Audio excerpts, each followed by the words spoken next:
That clip, by the way, is going to be obsolete.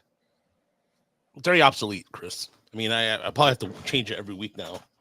What? Half those guys are like already moved up and gone. It is the end of the season. Yes. Yeah. Got a couple leagues coming to an end. So yeah, plenty to get to. Welcome to another episode of the Tigers Minor League Report. I'm Rahul Castillo. Sammy is Chris Brown, and Brandon should be on with us shortly. And you can find us on Apple Podcasts, Spotify, wherever you listen to your podcasts. And apologies for Thursday's show not being up on the Motor City Metric side of things. I had some sort of funky flu. I'm not sure what it was. I don't want to know what it was, but it knocked me off my ass. And the I'm funky flu. The funky flu. And I'm disco diphtheria.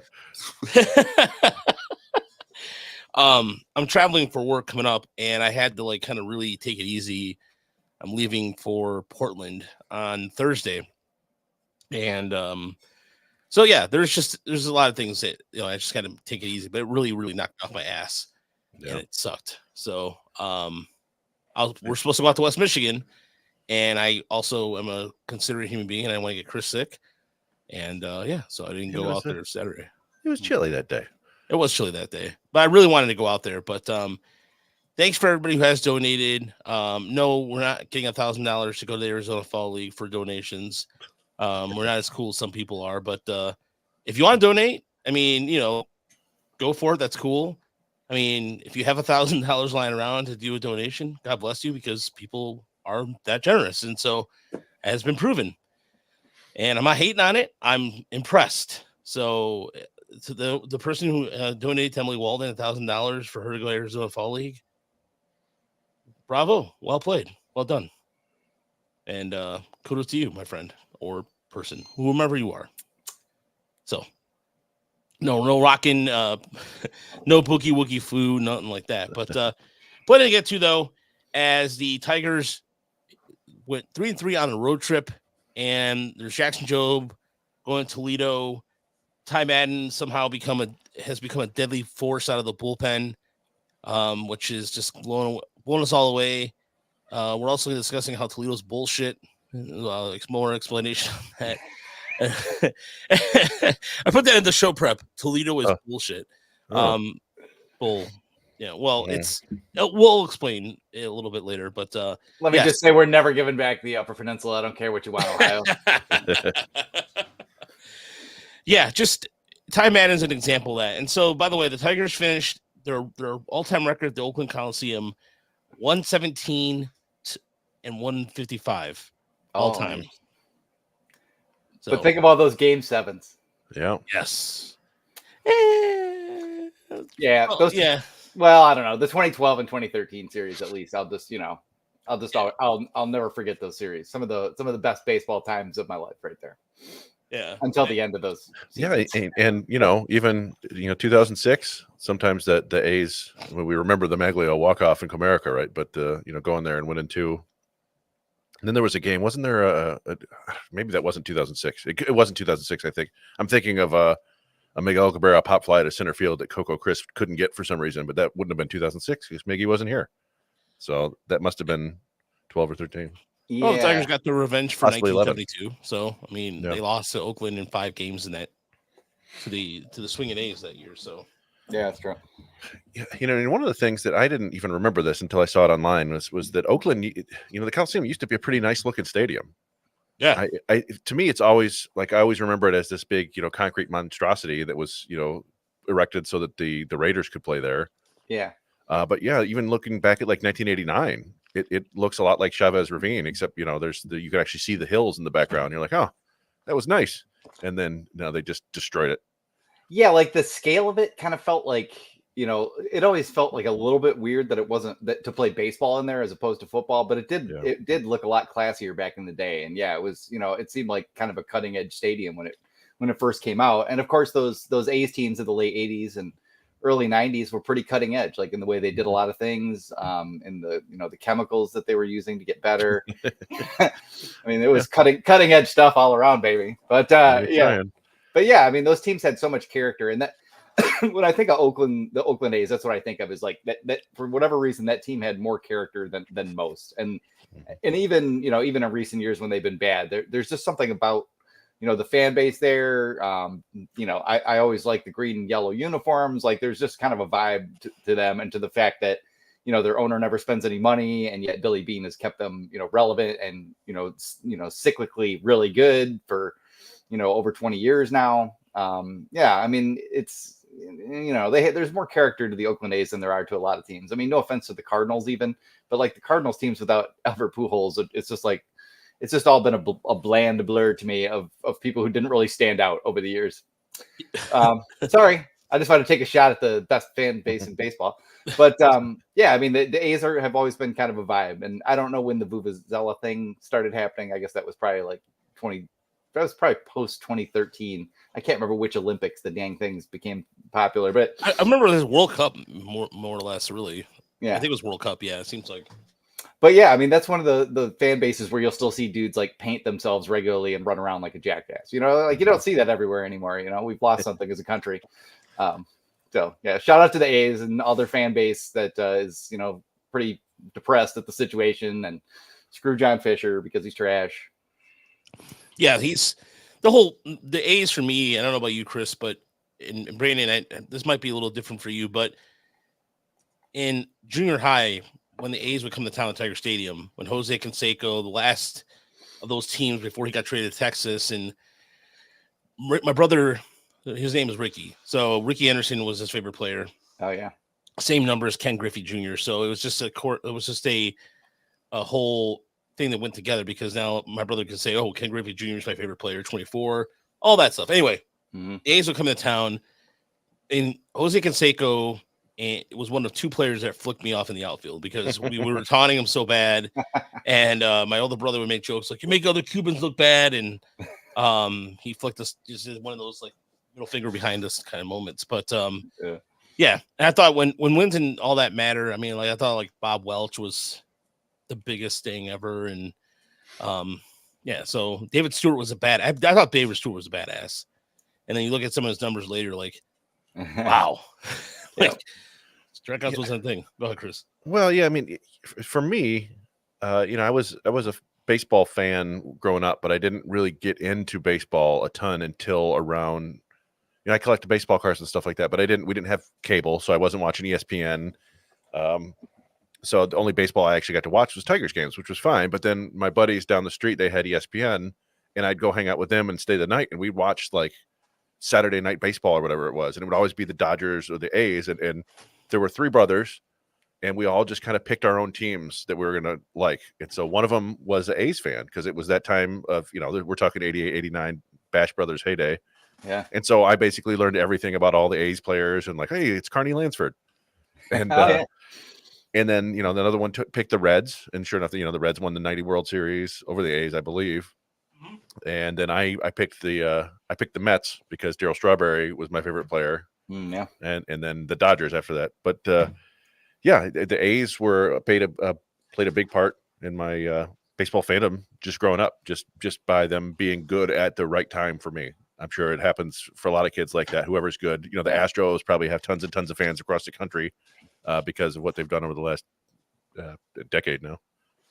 Yeah, and the Braves were really good here because of Steve Avery, who was a local product here. Well, so and Bob Welch, EMU. He and Bob Ochenko took EMU to the College World Series. That's until Michigan made it. That was the last Northern team to make to the College World Series final.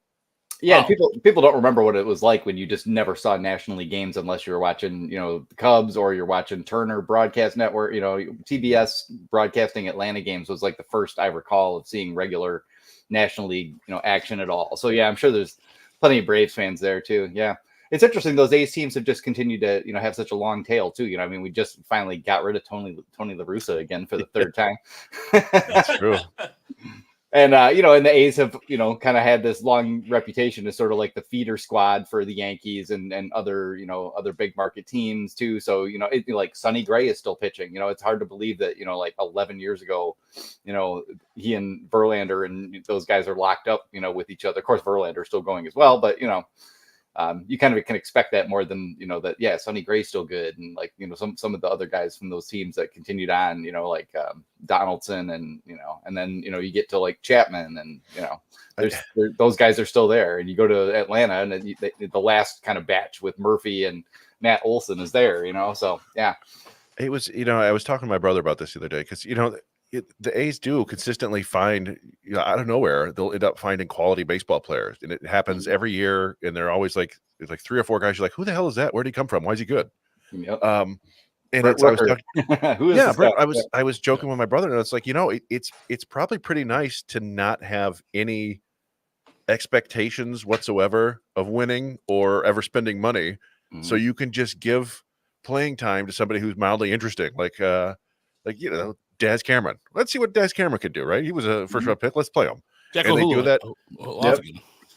Yeah, they do it with anybody, and then occasionally these guys figure it out and become players. And Mark Canha kind of came through the A's system there.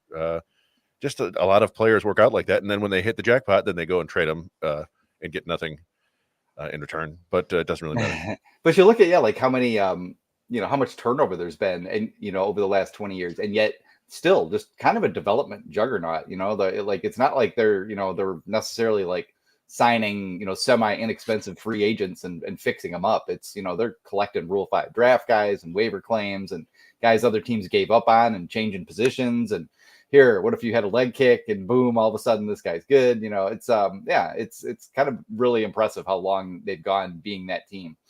And that's kind of like what the Tigers seem like they want to be with with the theoretical promise that they're going to spend, when they're really close and stuff like that. But that's kind of what we'd like to see here. And then you just hope that they can push it a little higher in the payroll department and add those extra pieces. But yeah, I mean they've done that for so long. Moneyball got a little bit probably overhyped a little bit, and like some of the things that were going on with those teams wasn't entirely unique to the A's, and Billy Beane's reputation as Brad Pitt's, doppelganger, isn't that accurate perhaps, but yeah, I mean, there's a lot of teams that you could lose, and I wouldn't really bat an eye from Major League Baseball. But yeah, the A's are definitely in sort of like that top 10 of like teams that I always have in mind as being a firm part of the game since I was a kid. Not to mention too, what I like about the and A's, I can remember Dwight Gooden, so I'm that old. And Dwight Gooden was something else back then. Let me tell you. The A's also had a lot of guys from the area too, from the Bay, and that's what I really like about them a lot. That was a team that incorporated a lot of local talent, and so that's something that you don't really, not to say you don't see that often per se, but I mean, going back to the days of like Mike Norris, who was a pitcher from San Francisco, who pitched for the A's, won 22 games in 79, 80. It goes Ricky Henderson, I believe, was from the area. You have a lot of those guys were from that. And so I think that to me is, I think Joe Morgan, who grew up in the area, but played for the A's as a free agent. It's just something about like free agents even came back there and played that you wouldn't expect. And so I don't know. Outside of Eric Chavez too, I remember Eric Chavez having a big year and then he went to the Yankees, became nothing, but it is going to be weird them not being in Oakland anymore. I mean, Vegas, it's just not just going to be another, it's just like, for example, the Phoenix Coyotes are in Utah now. Does anybody really give a shit? Not really. And then we're getting Sacramento first, right? So that'll be interesting to see how that goes. I don't know. I mean, we could talk about the A's forever, but honestly, that was you go there and you expect to win, but we talked about it, right? Like the A's team has been playing very good baseball in the second half of the season. Those were 3 pretty close games. I mean, the third one ended up being a blowout at the very end, but Parker Meadows doesn't get that big hit, and it's still a really tight game. Yeah. And I just, you got to give the Tigers team a ton of credit for, they go out and they lose the first 2 to San Diego. One is a heartbreaking, give up a 5-run lead, and they come back in that miraculous Parker Meadows grand slam. And then, they lose that heartbreaking 13th inning, like the first time ever a team has blown leads in the 10th, 11th, 12th inning. And they come back and they win 2 more. And it's on the backs of the young kids. And it's, I don't know, it's a 3-3 road trip. But you saw a lot of good things from the kids. And anytime you go 500 on the road, I think that you count that as a good trip. Yeah, Cole Keith, 6-game hitting streak. I mean, that's a stat to take away. And then Brant Herter's start on Saturday was 1 run over 4 hits with 3 strikes, 3 strikeouts, and 5.1 innings of work. Through his first 7 innings of his career, he is 4-1 with the ERA just 3 ERA. And he's the first Tigers pitcher to pick up 4 more wins in his first 7 MLB appearances since Michael Fulmer in 2016. Oh, and wow. so, yeah, that's a stat there. But the stat to me that still sticks out, even with the San Diego dating back to August 1st, the Tigers bullpen has combined for a .97 whip, which is the best in the majors. Heck yeah. So they're also pacing the MLB with a 5.1 walk rate and a .255 opponent on base percentage in that span, which ranks third with a 2.62 ERA and a 5.76 opponent OPS. Roger had some time to do show prep today because he was sick the last couple of days. So that allowed there's no game tonight. There's no game tonight too, and I'm also, like I said, prepping for a trip to Oregon. So right now I'm ahead of the game a little bit. And one last stat for the weekend. Also, the Tigers played their 50th major league leading 50th 1-run game on Saturday, improving to 26-24 in those games. So up till Saturday, every game was up by 1 run. Yeah. And what that goes to also is, how did we beat them? They broke out at the end of the last game, but the Tigers just played cleaner baseball despite being, the younger team. Like even the Padres, we saw some horrific base running from the Padres. We saw the A's make a lot of errors.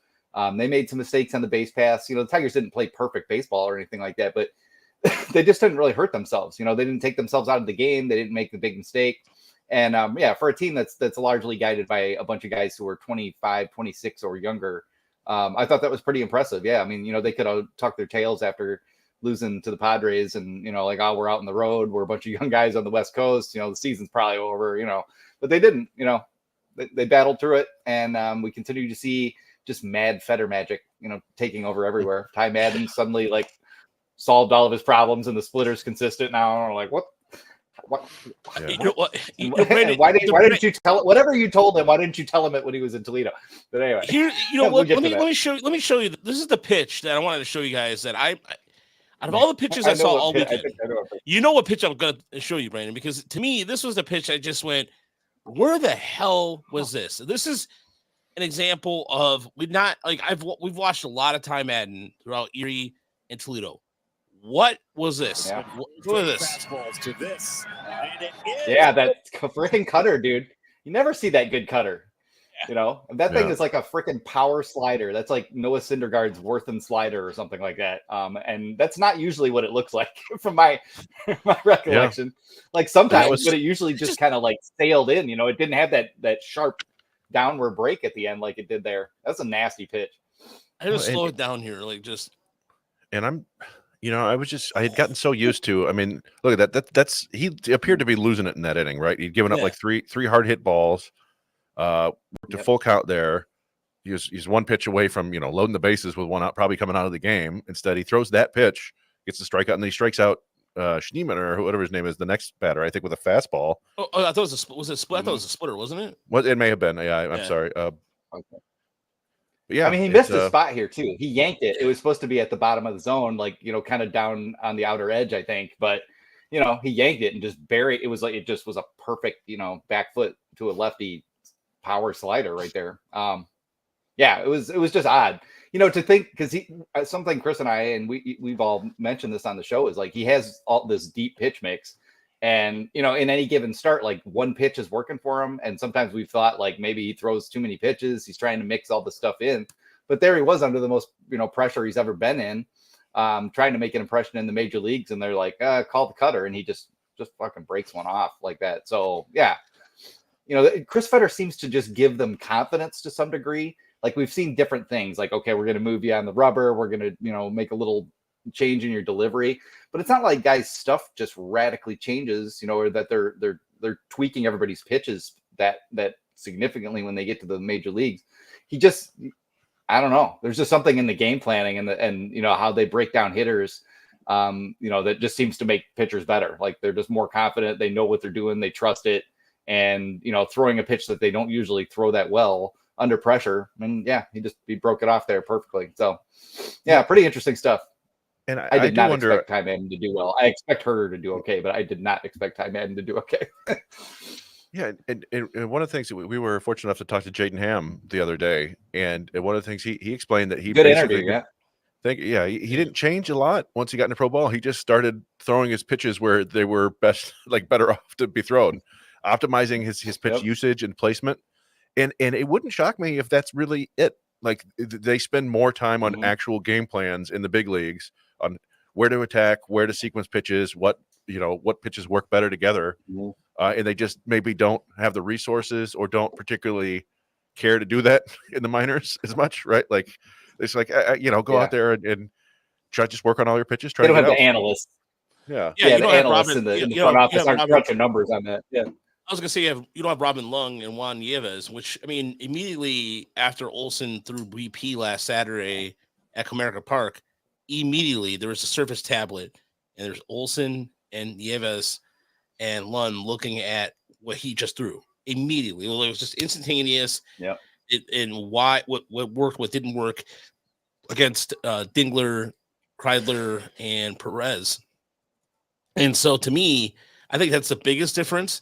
But the splitter usage, too, is something that I know he's thrown. I don't think he's really thrown that too much in Toledo. I don't have any recollection of that whatsoever. But, yes, it is one of those things where that splitter on both sides of the plate against Oakland was effective.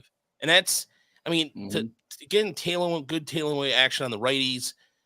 On lefties. But then able to just use it as a good wipeout pitch. That was just such a weapon to use that I don't think Oakland saw. I mean, Oakland had no chance against it. It was just such an effective pitch. And we saw dominance. It's not that we didn't see dominance in Toledo, which kind of leads into why Toledo is such a tricky thing to see, because there would be 4 or 5 innings where Madden would just be totally dominant, 100% unhittable. Then he would allow like a curveball, home run, and then all hell would break loose. That happened very often. Walk, single. Yeah, exactly. It starts the trade. And it happened. It happened with also with and pretty much all the starters. I mean, Olsen too last year before he got called up. The strike zone, automated strike zone. There's something to be said about that. There is something to adjusting to it from AA to AAA. If you don't make that adjustment, I don't think you make that adjustment to the major leagues. Yeah. I mean, there's something to it, and I mean, I saw him throw the splitter a lot. I just didn't see him like break off many good ones, especially not in a row, or when he needed to. You guys were the first to find that pitch and see that he was using it in April for Erie, and then I don't know. There were a couple starts in May that I watched, and he was trying to throw it, but it was never close. It was it was very much like, okay, I'm supposed to throw a splitter here, so let me just get that out of the way so you see it. And then I'll go back to throwing what I usually throw. It'll be, fastballs and sliders and stuff, and then throwing the cutter to lefties. But I mean, that was the best performance in terms of throwing a bunch of good splitters that I've seen. So yeah, it was pretty impressive. And Lynn Henning, I think it was mentioned the other day too, about the fact that the AA, the ball is different essentially at the AAA and major league levels. That they're using kind of a cheaper ball from AA on down, and then you get to AAA and it's like a higher quality leather. It's in theory like wound tighter. Pitchers have had to make some adjustments with that.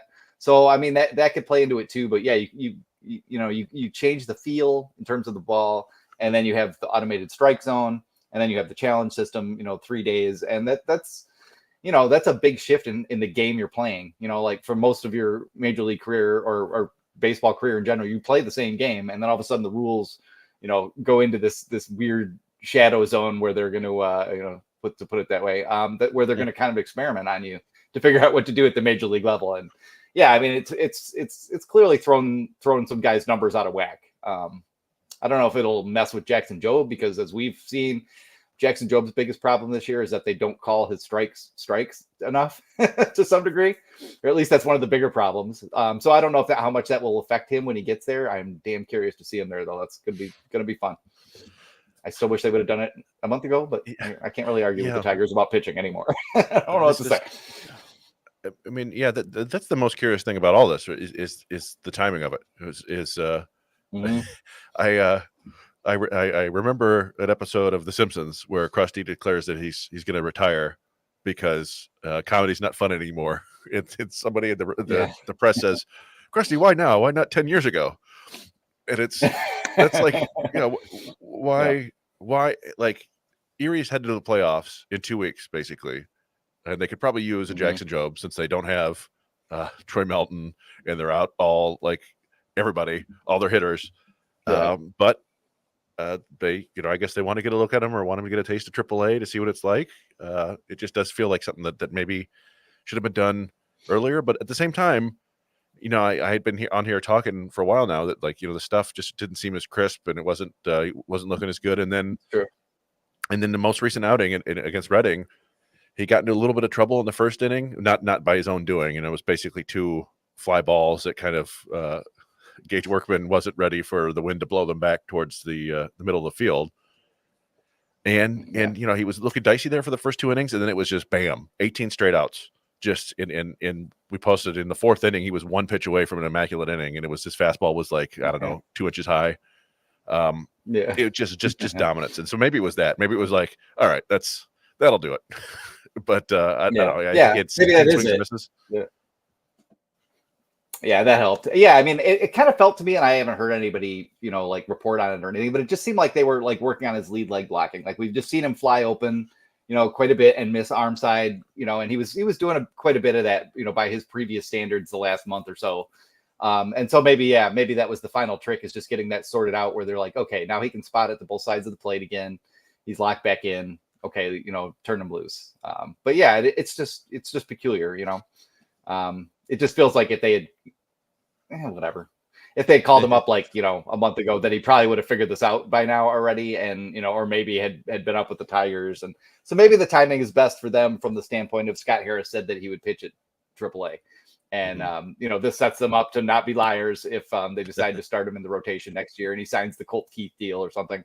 That they checked all the boxes off. But somebody asked about like what's the problem with pitching, with the automated strike zone. It's just tighter. Like you just don't get those shadow zone calls. And so like, I mean, it just plays into everything. You throw less first pitch strikes. Now you're pitching from behind more.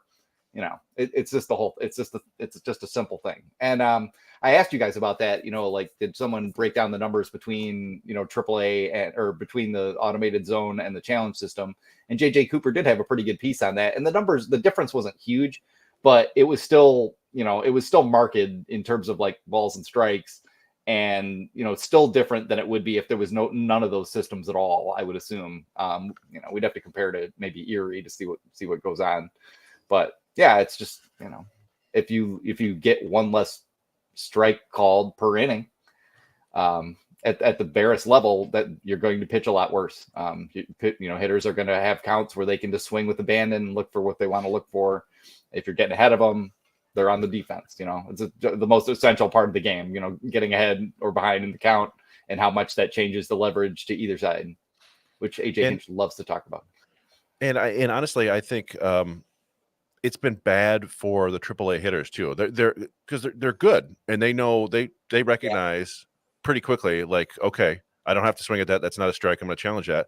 And there's a certain subset of hitters with very good eyes like that, like Jace Young and Justin Hurd who come up to the big leagues and it's not there anymore. And so they're taking these borderline pitches because they probably weren't called strikes in AAA, and now they're getting called strikes again. And it's they have to readjust, and it's just adding a new wrinkle for them that's not ideal. Well, it's the same thing with like even that was part of the reason why they called up Torkelson, because they didn't want him to get used to that too much any longer, because he's still taking a lot of close pitches, Yeah, it's the same thing with like the strike zone in AA this year has been atrocious. I mean, there's been a lot of umpiring where they're just kind of, from what we're told, that they're just kind of putting guys through a little bit, and so the strike zone has been very inconsistent. So that and I mean, watching enough SeaWolves games, sometimes it's like the top of the zone for whatever reason does not get the benefit of the doubt. I don't get it. It's many times where Jobe is pitching and he's just dotting the top of the zone, or even like in the Florida State League too, with like, for example, with Rainer Castillo, something I noticed when I was doing a scouting report, like that right on the knees, not getting a strike. I just don't get it. And so I think this is where I think that baseball should have some sort of uniformity to it to a certain extent, because I think this is, I don't know what the play is here. I mean, you're using cheaper balls. That, I don't know. I understand if they're trying to save costs. I just think that there's other ways to go about it versus in the way that, I don't know, matters the most. It kind of feels like at least like AA, you should have the major league ball. You know what I mean? Yeah. Like I understand like it doesn't maybe matter that much, and I'm not paying for these balls. You know, they're going through 200 of them a game. But yeah, you know, I don't like any of those things. I didn't like when they took away the sticky rule, or they added the sticky rule mid-season. Like if they had done it preseason, that would have been fine. I just don't like changing the game state for pitchers and the way they feel the ball and all that stuff. You know, as compared to the major league level, but whatever. They don't care what I think. We're in experimental NFL mode where the rule set's going to be different a little bit every year now and going forward, and that's just how it is. Well, and I'm glad you brought up low A too, because low A is the other level where they have the automated strike zone, but it's actually a different zone than they use in AAA. It's and as Roger's pointing out, you know, it's not as tall, it's wider. I don't know why they chose that. I assume they were like, oh man, these guys are they can't locate. But you see that playing with guys too, and particularly with, I noticed it with Montilla, who's really struggling after coming up from the complex league. He's a very patient guy, and he's taking tons and tons of strikes that I don't know if they would have been strikes down in the complex league. So he's had to try to readjust, and then he's behind in counts and swinging, and he's got a lot of work to do on his swing anyway. But it's I don't know, it's just weird to not have uniformity at every level. You know, if you're going to try it, that's fine, I guess. But at some point, you all right, like just make it consistent, because it's messing with these guys. By the way, the Yankees are up 7-4, top of the eighth, Oh. and the Twins are down 6-2 in the bottom of the seventh against the Angels. So if you are, there's a perfect game alert right now in the in between Cleveland and the White Sox right now in the seventh inning, as the Guardians are up 5-0. And who is tossing a perfect game for the Guardians? That would be Cantalao. Wow, it's Joey. Not that boy. No, it's Joey Cantalao. Joey Cantillo, yeah. Cantillo, 9 strikeouts. 79 pitches. Yeah. It's the right crappiest team ever. Yeah, right on. Go ahead, Brandon, as you were. I actually know I know it's not Matt Boyd because I just picked him up in my fantasy league, which felt real weird. We're going to the postseason. Well. I know the Guardians have got him dialed in, and I was like, I need to throw an extra starter in on a Tuesday so I can reuse one next Sunday. But anyway, yeah, but good for Matt Boyd. You know, gotta love that for the young man.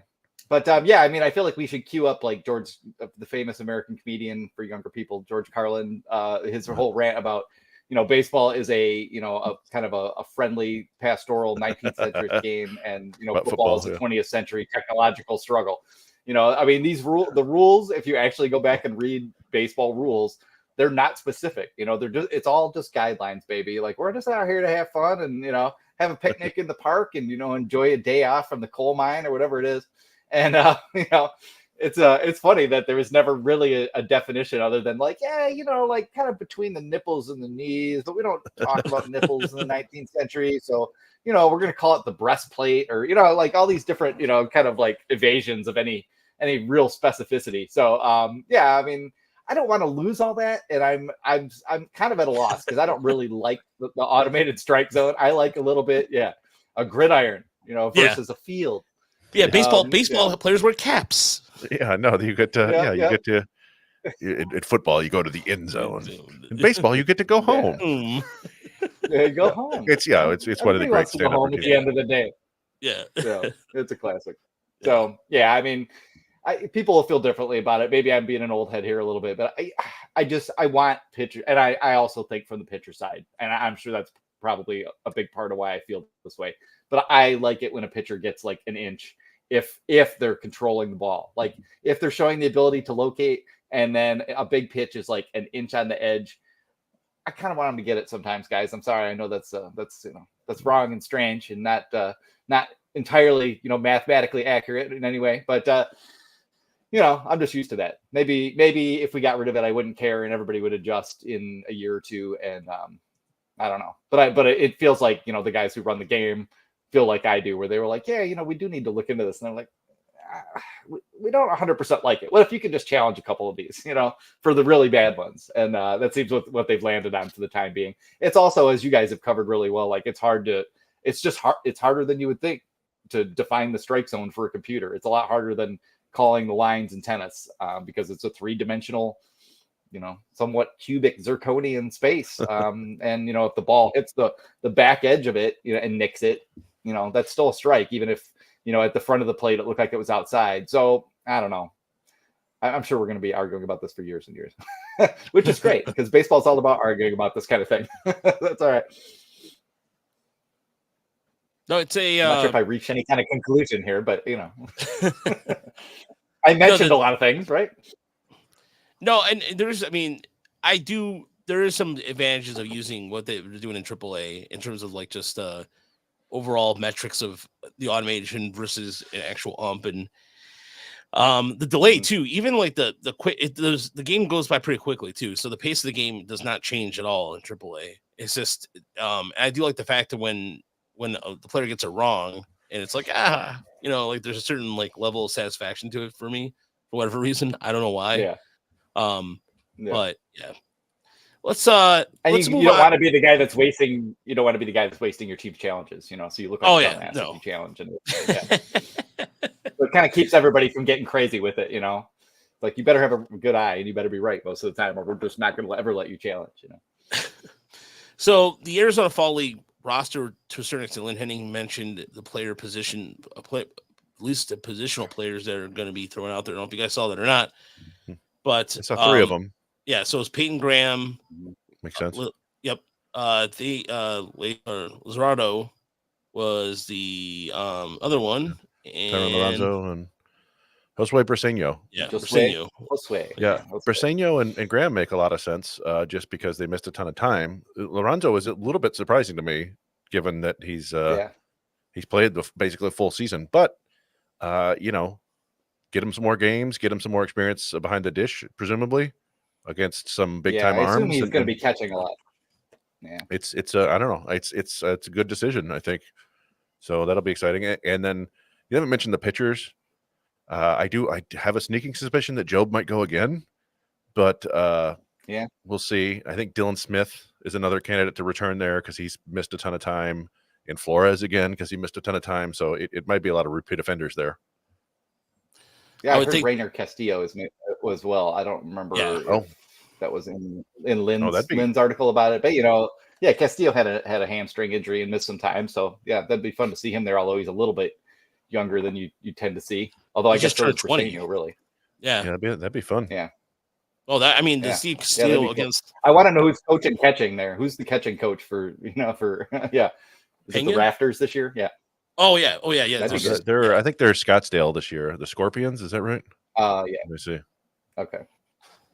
No, but I would love to see Castillo against some really higher level competition because some of the based off his slider and his improvement with that pitch, because you want to see him get some more strikes or swings and misses with it, in addition to a pretty good sinker and a fastball already. So, but let's move on let's go into the week that was Toledo. So Toledo and Erie.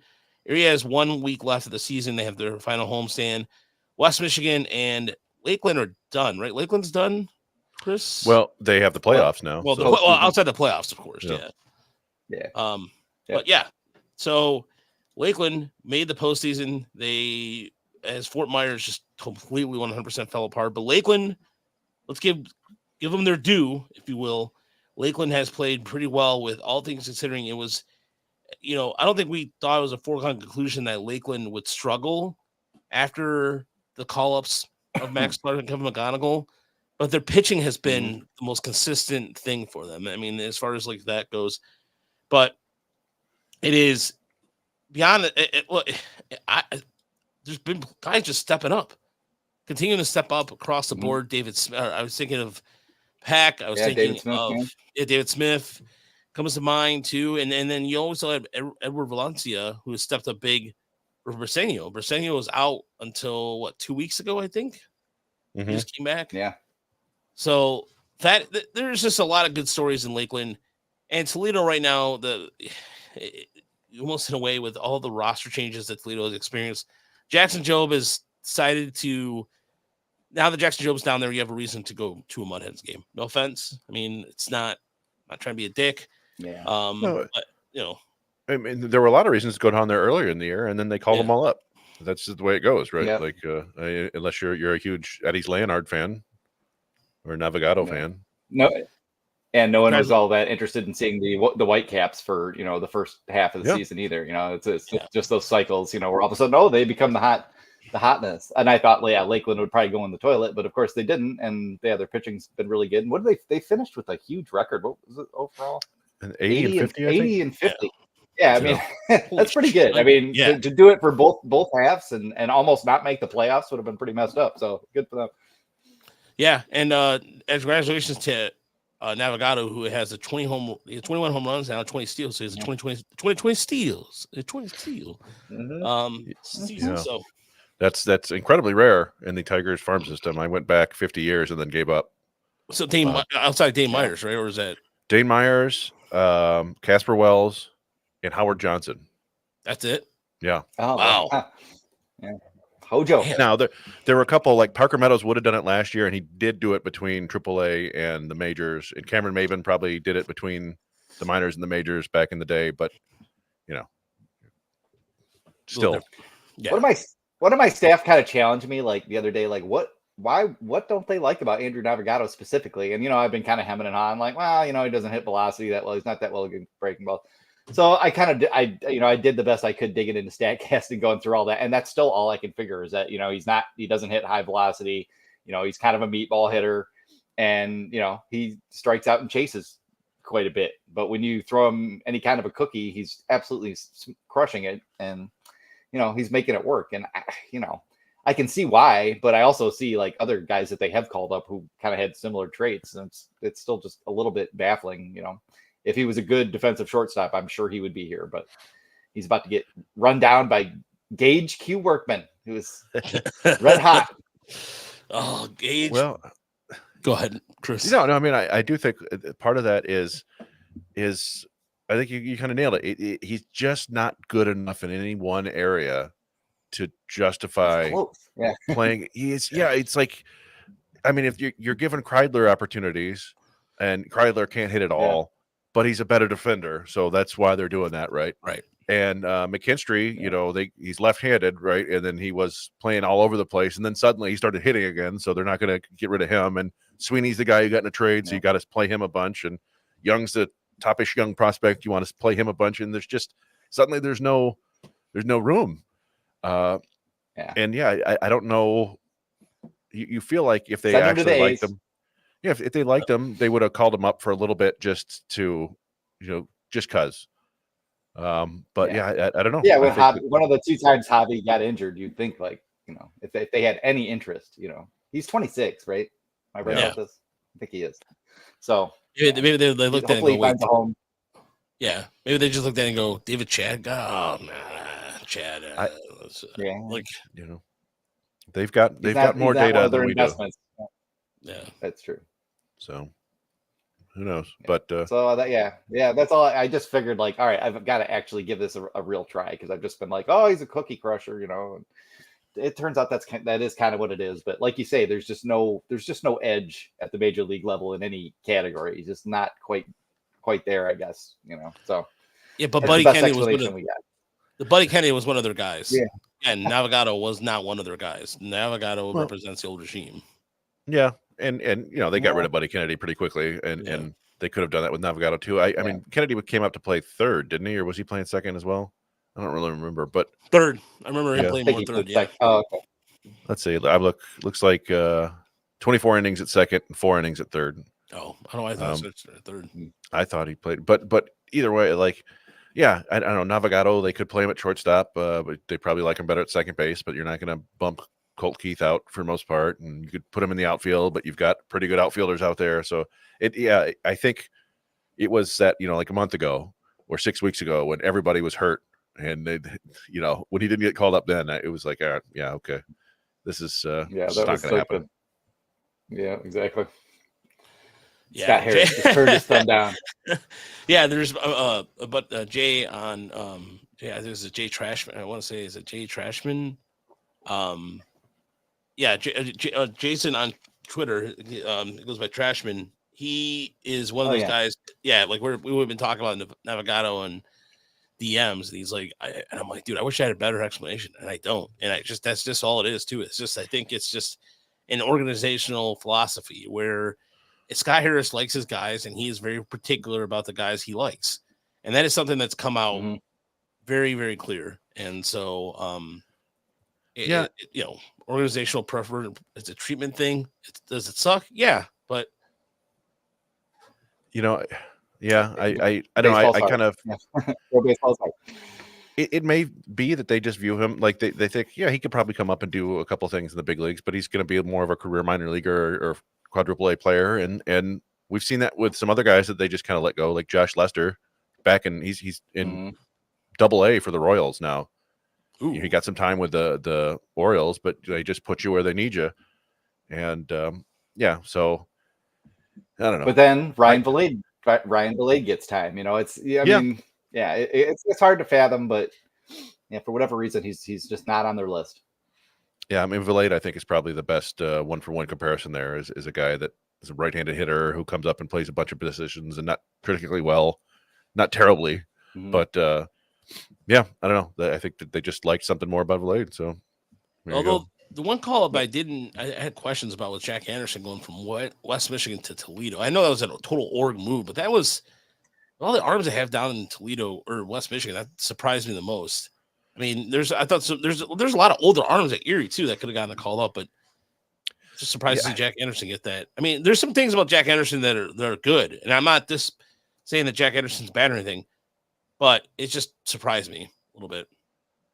Yeah, man, I chalk that one up to Anderson is one of the better strike throwers down, and so they were like, yeah, we need somebody who can come up and throw strikes.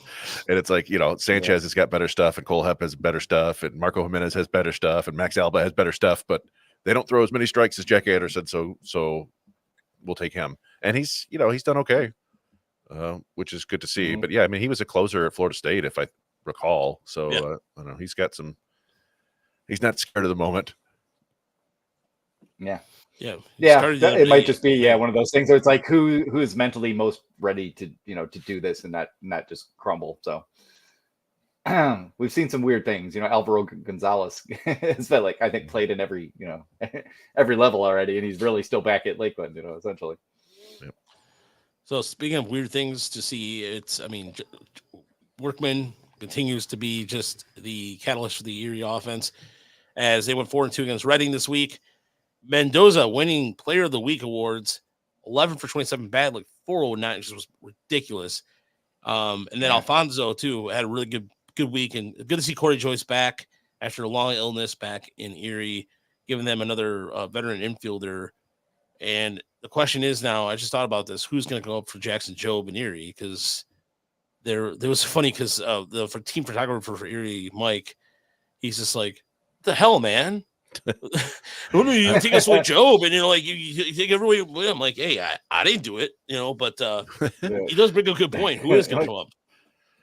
Yeah. I don't know. We talked about it before. I mean, Jobe's outing was really fun, and glad that he's getting promoted. But yeah, they with Melton out with the shoulder, they basically have Burhan, Hernandez, and Pena are their only three starters at the moment.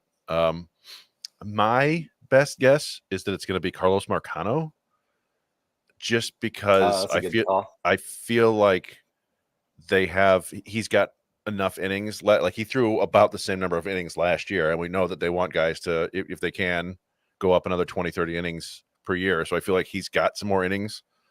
But it wouldn't also shock me if they just go with a bunch of relievers, like we talked before, just a bunch of bullpen starts. But yeah, people were hoping for Ham, and I suppose it's possible.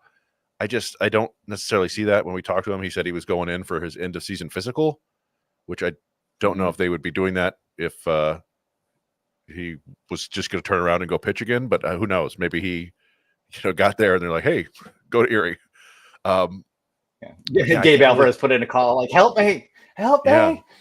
Yeah. But honestly, I mean, I don't know. Either way, it's not going to be a great situation for Alvarez. Like you're going to bring up somebody who is jumping up. It's a pretty big leap in competition, and you have no idea what they have. You're maybe getting one start out of them before the playoffs. So I don't know. Like all I could think of is the older guys. Yeah, just bring up the old, Adamits and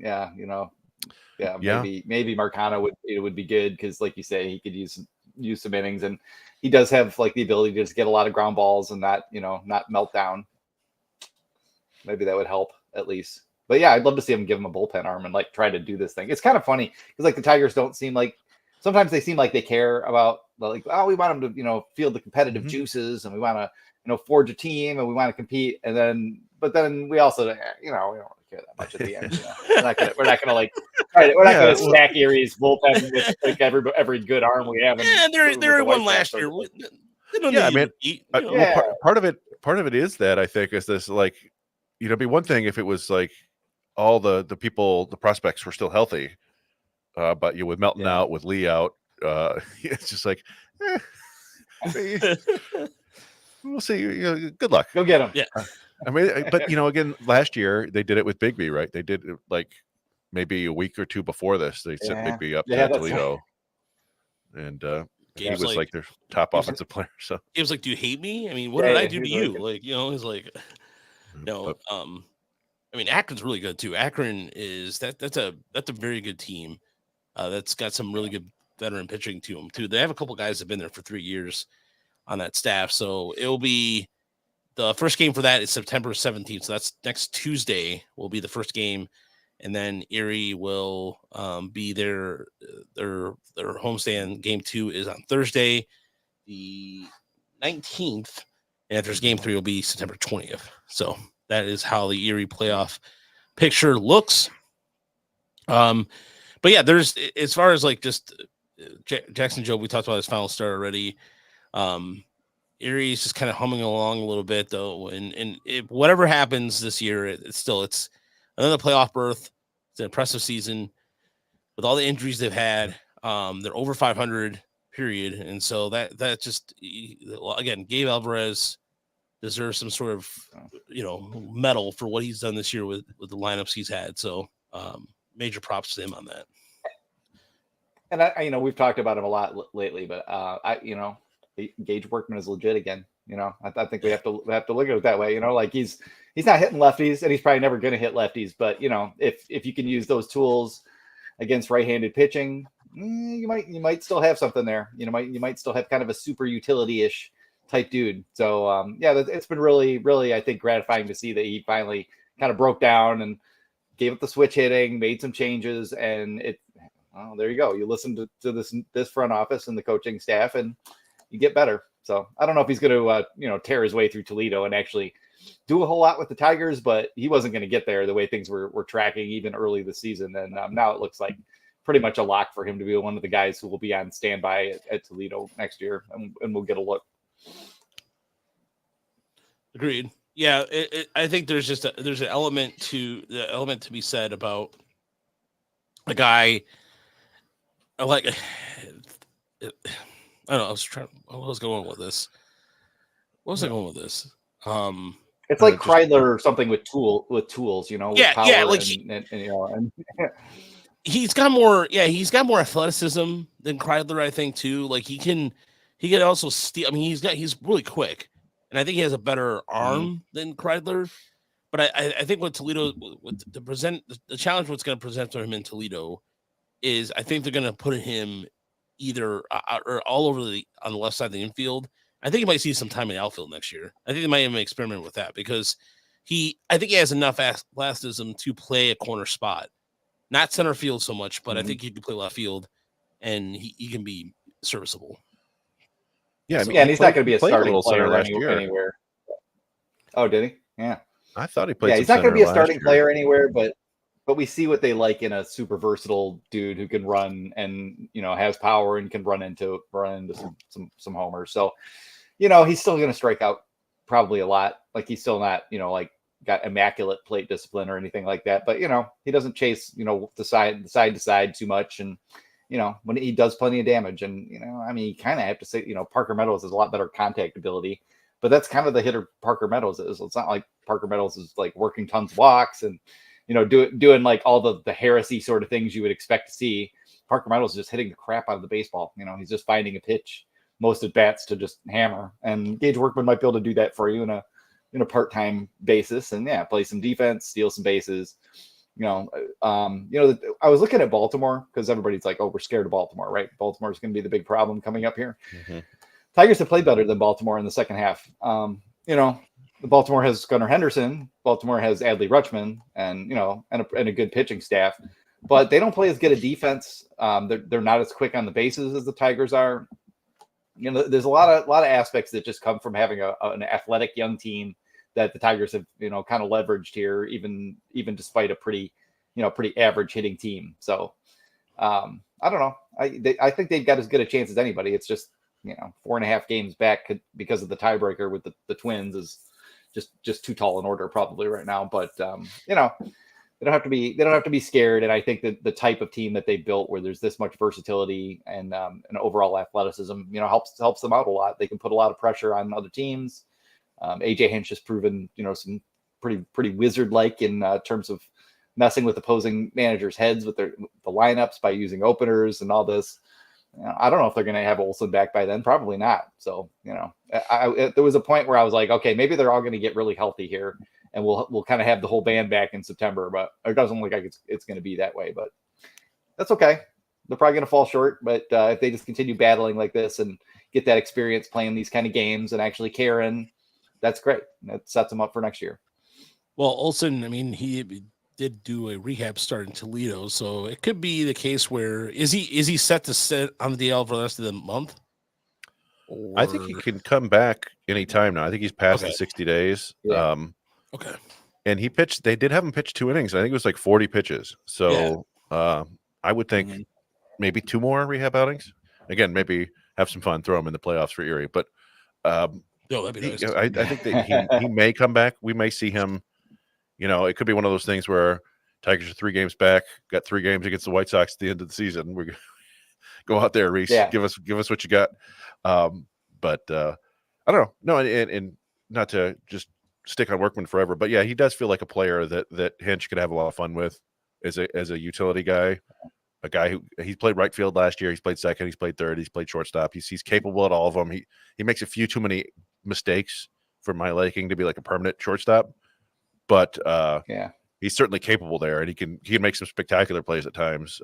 So that's another left-handed bat with power and with speed and defensive versatility. So yeah, it as long as he's not striking out 40% of the time in AAA or the big leagues, then he may have a role down the line. Yeah, he's kind of, I guess, Trey Sweeney and him are kind of, Workman's a little bit like bulked out athletically compared and not quite as skilled, but similar player. Where I don't really think that's a starting shortstop or a starting player anyway, but a pretty valuable one probably for a manager like Hinch and the kind of roster building they do. Yeah, bench bat. You could see him maybe somewhere else too at some point if options aren't here for the Tigers. So, Whitecaps, by the way. If you're not, as Chris mentioned earlier, our Jaden Ham interview, go check out our interview series. Come on, 288 views for Jaden Ham. Get the hell out of here, folks. Seriously. Like I get it. I don't ask. Come on, Jaden Ham, top 100 prospect, and you gave me 288 views. Get out of here. Come on, let's go. Yeah. Oh, get out of here. Half-hour conversation, the most in-depth chat you're going to hear with the dude. Absolutely. It was nice. It was kind of wild. There was like a flood of Jaden Ham news recently because I saw that Lorla also talked to him. It was up on Fangraphs, and then Evan Petzold from the Freep had a little thing about Ham that they apparently talked to him like a month ago, but just hadn't written about it yet. So yeah, that was funny. He's a nice kid. And was very candid with us and talked about stuff he's working on and stuff he did, and I don't know. He had a really, really great first year in pro ball, and it was funny when Chris goes, Rogers was the first one that put you on your list. I'm like,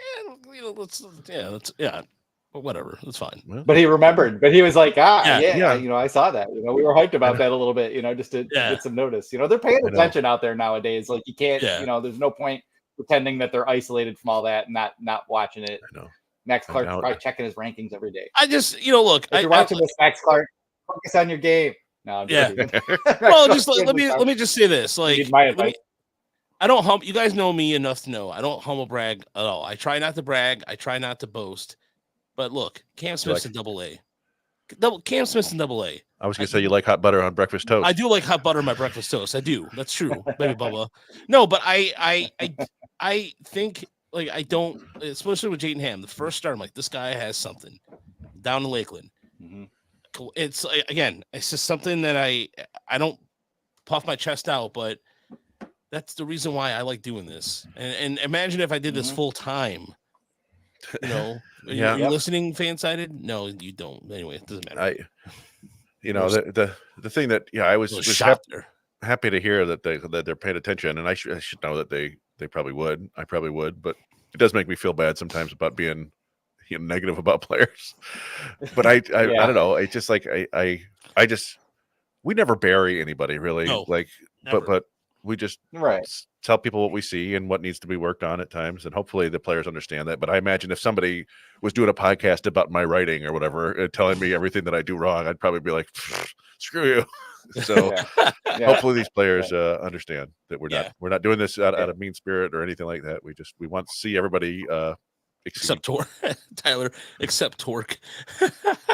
I want Torkelson to succeed.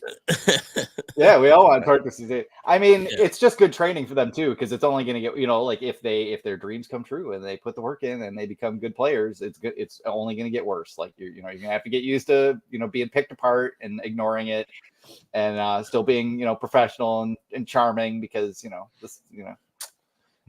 you're playing for the fans. The reason baseball players make a lot of money is that people are super interested in them playing a game, so that's all part of it. I don't feel that bad when I criticize a player. I feel more bad about like the guys that just get ignored, like the guys who just, they might have a couple big games in a row and nobody says anything, because it's just like, but they're not going to be anything, because you don't know anymore. And because things have changed so much in terms of the way different teams can develop players, both like physically.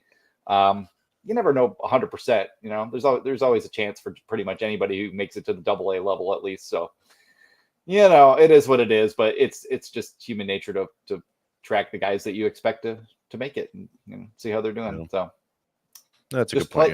Play better. I feel bad about that. Laughing at the idea that they're all out there stressing about what we think.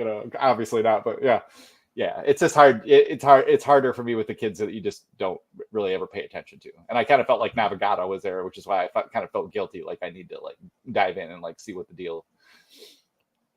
Yeah, Torque does seem like a good dude. Like I don't really think there's anything like makeup wise that's the problem. It's just I don't know. Baseball's very hard. Baseball's freaking hard. Yeah. Speaking of which, Max Clark didn't make it look that hard. I mean, he started off kind of rough this year. Not rough, just a little bit slowly. But in the end of the end of the year, you got a kid who hit 279 with close to double-digit homers, close to 30 steals, 129 WRC plus, climbing 2 leagues. Doesn't turn 20 until December. It's interesting seeing some of Clark's classmates have been promoted to AA already. Walker Jenkins and was it Bryce Eldridge, I think. And but what is that? It's not a huge deal to me for the final week of the season or whatever. They're just trying to get those guys more games. It kind of, that seems like all it is. It would have been fun if they just like, I mean, we all know Clark's going to be in Erie early next year, if not to start. So it's like, why don't you just do that? Like put him in the center field for Gabe Alvarez. I'm out here for you, Gabe Alvarez. I'm trying to get you a few talented players to get you through this thing. It would be fun. I'd love, like, imagine the hype of Max Clark going right into a, kind of a postseason situation would be really fun. But the Tigers make their plans in advance, I'm sure. Aren't just sitting there like, what would be cool? Like, just puffing up a doob at night with the Harrison Greenberg sitting around. You know what we should do, man? Yeah. What? Just well, dude, man. Yeah. Listen, you know what we need to do? We need to put Clark in 4-foot Erie gravity bomb in June. But no, I can see relievers. We don't pay starters. We just go relievers. We're gonna 11 all relievers, man. relievers, man. Relievers. So I think with somebody was talking on Twitter, was like, why does Clark take so many days off? Is that normal? And I just had to write back that yes, it is normal.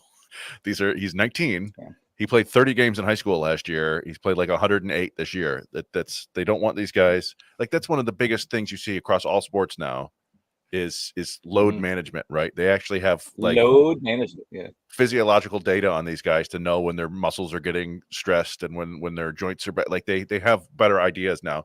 I don't know if it's lowered any injuries per se, but they don't want to run these guys ragged in their first year. It's so 100 plus games and producing the way Clark did, coming from 1 billion degrees in Florida and coming up here to the big cavernous stadiums in the Midwest League. I think everybody should be very pleased with what he did this year.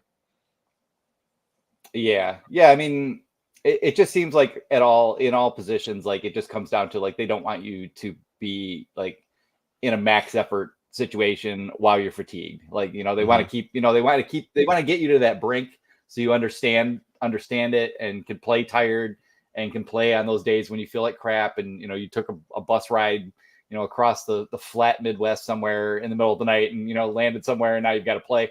But yeah, you also don't want them gassed out and all of a sudden having to like make the play of their lifetime. Like Max Clark's got to run all the way to the wall and slam into it while he's exhausted.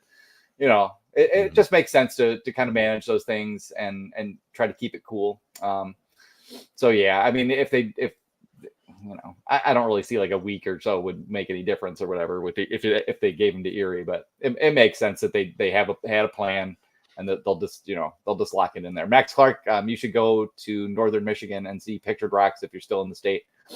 Don't just abandon Michigan after that long drive up here. You should go poke around a bit. He's an Indiana kid, so he's probably not that far, right? That's true. Maybe he's been up to the Dells or something, or yeah. By the way, the Twins seen the lost, Wisconsin side. Okay. So Twins lost. Tigers take them out. By the way, what's up, Brandon? I was gonna say play some Brass Bonanza. You had to play some. I haven't had just an excuse to play this. And the Royals lost. So. All right. And Cantillo lost his perfect game. Oh, damn. It's okay. Well, two things happened. So there we go.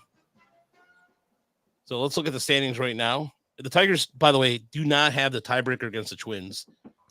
The Twins won the regular season. Or the Royals. Or the Royals, yeah. But they do have 3 more against the Royals, right? So I don't know if they could. I don't know if the Royals have dominated them that much that they can't come back, but I know they did sweep them at one point, didn't they? So, yeah, you just got to go out there and get it. Go out there and win everything. Win your games. Yep. Do that. When was it? A couple of years ago when the Cardinals won like 17 in a row in September or whatever. Adam Wainwright started bitching about the Fangraphs projectability or whatever. It was like, okay, settle down. Nobody projects you to win 17 the projection games in a row. systems. Yeah. Right. Hey, they didn't believe that I was going to win the Mega Millions jackpot, but I knew inside. Yeah.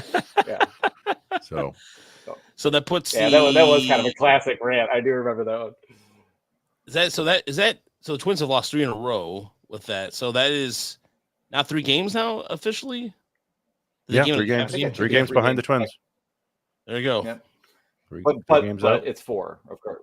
4. Yeah, it's 4. Technically 4. 4 glasses or whatever. Yeah. And then I get the Rockies coming into town starting tomorrow for a 3-game set. And then big series. Yeah, big series. Big series against the Rockies. They're all big now. Which is weird to think that is I'm curious. I said the Tigers need to get hot yesterday, and somebody was like, "What do you mean they've been red hot?" And I'm like, "No, I mean like they need like to sweep 2 of the next 6 series. Like I mean red hot. Like oh my god, what's happening hot? We need to see that." Look back.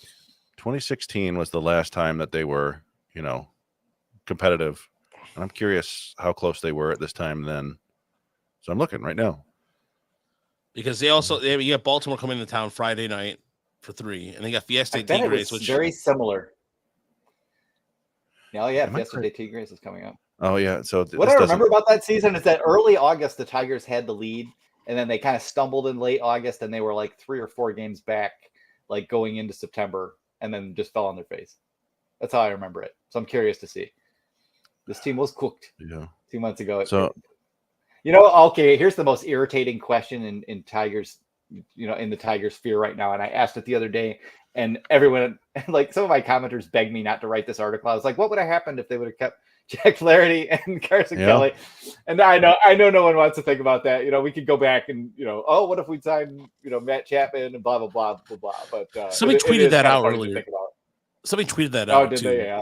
Yeah, and Tigers kind of going I was just being a smart ass, really. Yeah, Tigers Turmoil was saying, well, they got a top 100 prospect in return. True. I mean, Flaherty is also going to more likely sign with the Dodgers during the offseason as well. But yeah, I mean, I like Lorenzo. There isn't anybody else there isn't anybody else I would necessarily miss. But this just goes back to the last offseason. We all wanted them to find a way to get a bat without locking themselves into some kind of, long-term deal or, blocking the DH position and stopping the young players to come up. And it just didn't seem to be there. Like we thought Matt Chapman was going to get the deal he just got, which is not a good deal long-term for the Giants. But, we thought that's what he was going to get. There's no way I want to pay that to Matt Chapman right now. The Tigers should not be committing, to players over 30 to that degree, unless it's an elite shortstop or a really good shortstop. That's kind of it.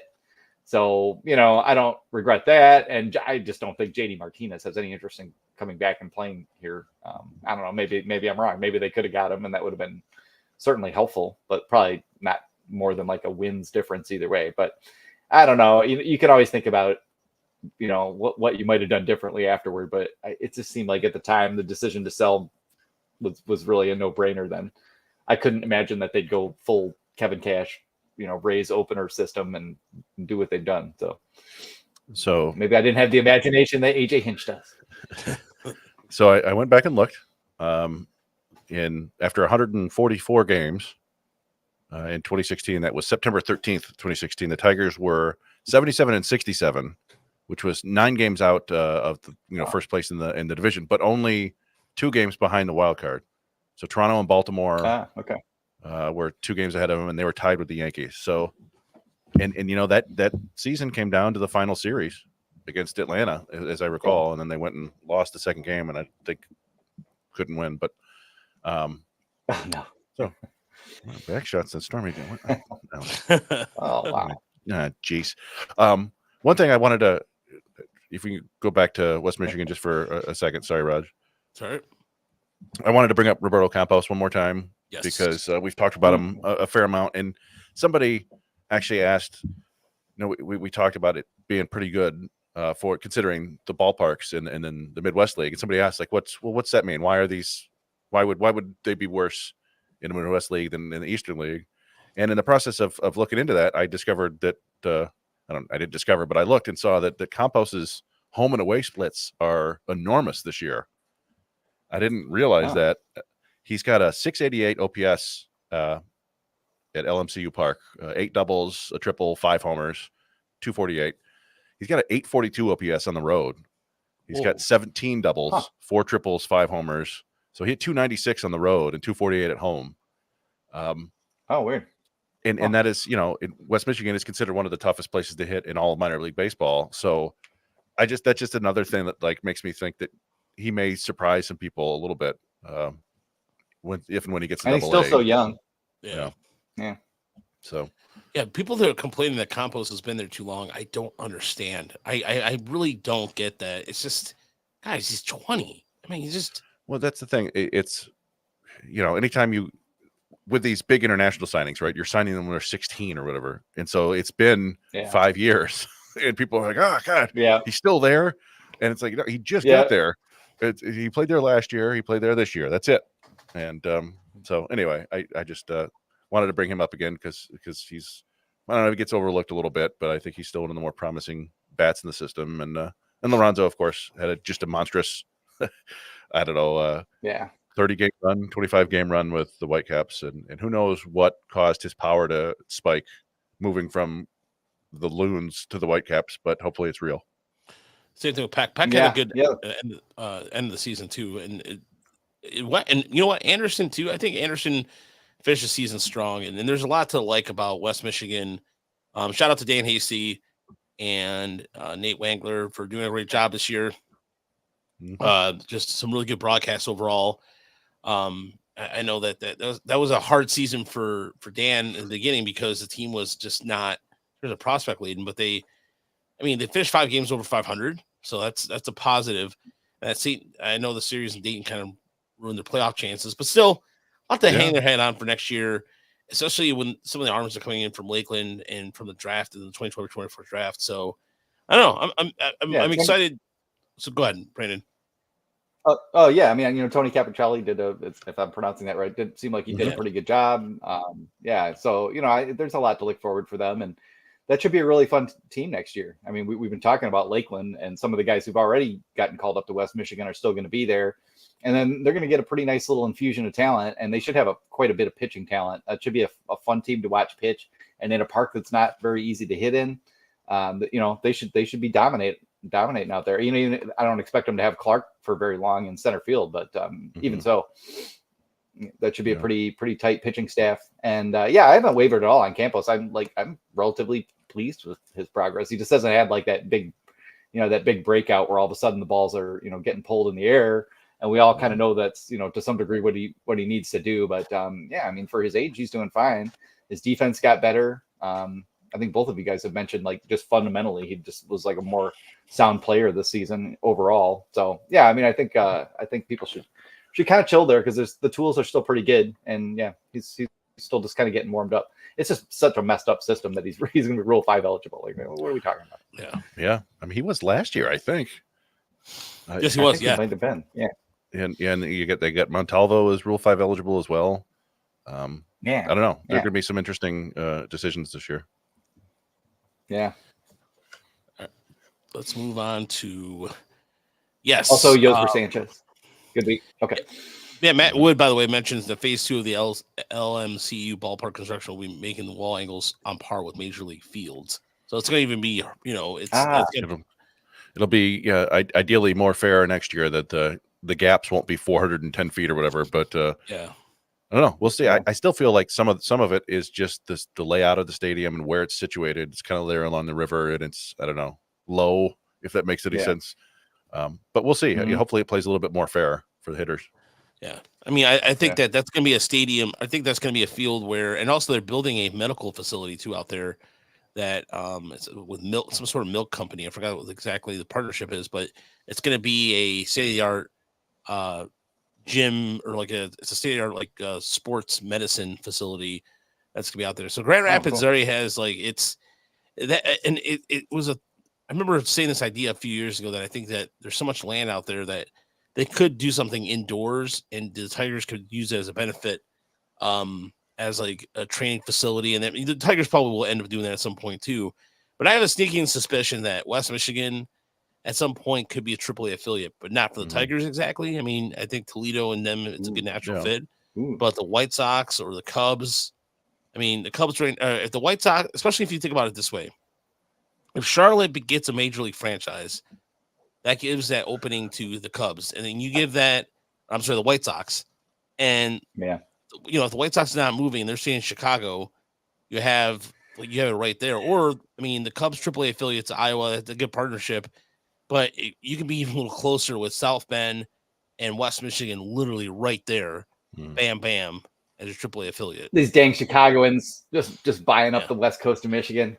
Yeah. Every time. The other thing too is that Grand Valley has a really good sports science program. I know a couple professors from there, and they do a lot of work for the Red Wings, and so that's all kind of at hand as well. So for not a really a major city of any sort, Grand Rapids is pretty well positioned as kind of a hub there. So, especially Michigan State's nice area. The beautiful area. Michigan State's also has their medicine out there too. They're taking over downtown Grand Rapids, so definitely a area to look out for. And Flying Tigers, by the way, have a rematch with Clearwater, who they played last year. Clearwater didn't fight fair though. However, they had 2 guys on the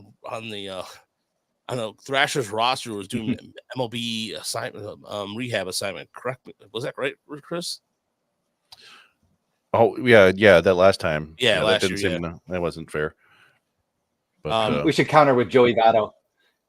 Let Joey Votto play for the Flying Tigers in the playoffs. That'll be nice to see. But no, it should be good. There should be a good matchup, and it should be a. Hopefully, they can advance to the championship. It'll be nice to see. Yeah. You mentioned it earlier. Just all of the talent they lost this year over the course of the season. The hitters, basically everybody that started the season there is gone, other than like Clayton Campbell and Samuel Heel, and David Smith. And it's Peck was there, he's gone. Jarvis was there, he's gone. I guess De La Cruz has been there the whole time too. But Clark, Briseño was hurt forever. McGonigal, they've gone through a lot of. Brett Callahan got hurt and then got called up and got hurt. So yeah, to be able to continue winning with basically two hold offenses is really impressive. But you mentioned it earlier that the pitching has been really strong all year, and those guys have mostly stayed. So I'm sure that helps. Yeah. And, they ran them down too, like coming into the series, they were 2 games back, I think. And then they won the first 4 and put it to bed, won the doubleheader, swept the doubleheader on Friday. And the last 2 games didn't matter. Yeah. It was one of those situations where they had to win 4 out of 6. And so all they did was just go out and win the first 4. And then they gave up. They didn't give up on the last 2, but you got Archer Brookman out there pitching. But sort of giving. Yeah. It was kind of reminiscent of I want to say what Erie did in the first half, where was it Harrisburg that was ahead and Erie just went out and won. They just wouldn't stop winning, and Harrisburg blew like a 4-game lead or 3-game lead in like less than a week. And it was to the point where they clinched it Saturday night, I think, instead of having to win on Sunday, because they just kept winning. It's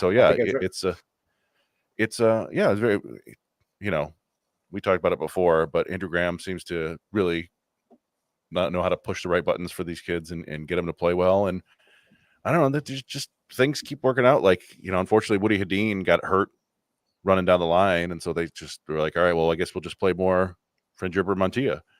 And, he's struggling on offense, but he's a catalyst. When he gets on base, he's going. And he's not like a 70 runner or anything like that. He's probably a plus runner at best, but he's just super aggressive, which is really fun. But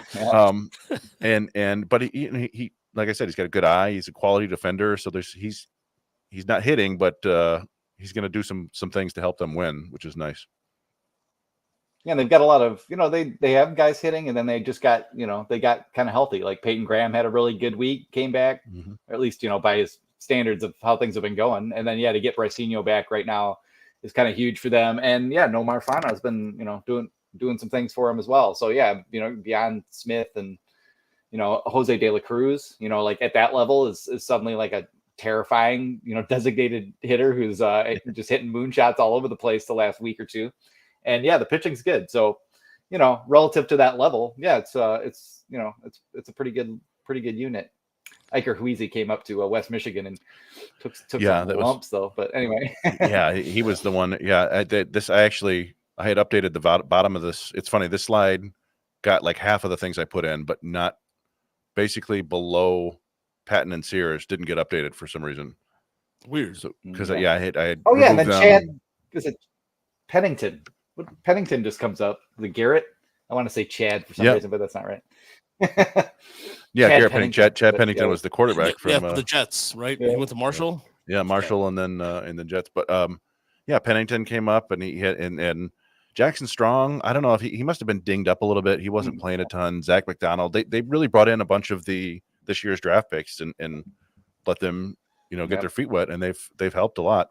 And one of the things I had on the list that's not there is Preston Howie, another one of their draft picks from this year, whose sister is like a fairly famous actress. She's been in stuff. He went to like what is it? Where's their Hank Gathers go? What's the name of that school? Loyola. I think he's from Loyola Marymount, but he came up and pitched, and then Josh Randall. The reference point. What's that? No, I just said that he's still the reference point for Loyola. It's kind of funny. But I like it. I mean, it makes perfect sense.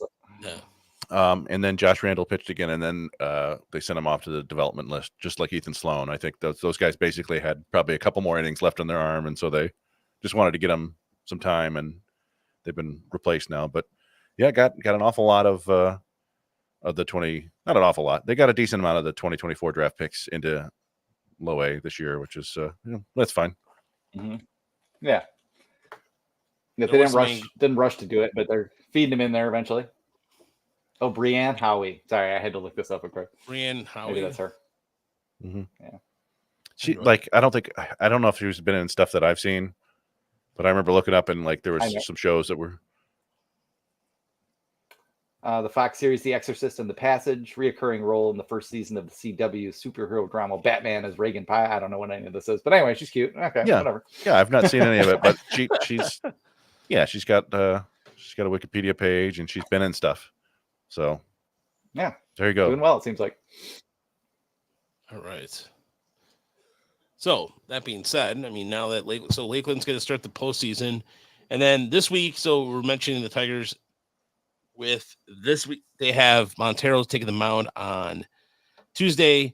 The game, so I'm just these themes are this week. I've been fascinated because I get some of the Tigers updates, and so hunting and fishing is a theme for the game this tomorrow. Get Jaden Ham in there. Yeah, 6:40. Another 6:40 start is First Responders Night, which is a popular one, and then the Thursday game, the 1:00 game, is college recruitment.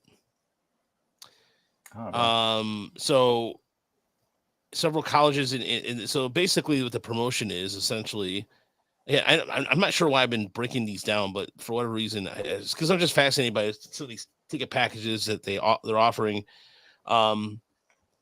So the Glass Outside series of 2024 is we welcome several colleges and universities to Comerica Park who will meet with eager high school students look for the next step for after graduation. So I didn't know that was the whole thing, but Wayne State, what's up? No, I mean that's not a bad idea. That's kind of, it feels a little bit like the high school equivalent of like the elementary school days in the minors, right? Where they truck in a whole bunch of kids to have a field trip, but this is like for high schoolers, and then their field trip, and you can justify it by saying, "Hey, you could meet with people from Adrian College." Yeah, or you can join the Army or the Navy and the Marines. Yeah, I'm sure. Yeah, I'm sure that there's plenty of that going on. Yeah. Yeah. Well, let's see if I look at Bradley Blaylock is taking on Montero, and he doesn't strike anybody out. So that's a good sign for them to get off to a good start in that series. But of course, you look at the Rockies and you think like, oh, the Tigers should just mop the floor with them. But people say that about the Tigers, and then the Tigers mop the floor with them. So East baseball. But yeah, I mean, they could use a team to beat up on right now. So they need to beat up on them a little bit. As I recall, the last time the Rockies were here, Miguel Cabrera was getting hit 3,000, and Angel de Jesus was making his big league debut.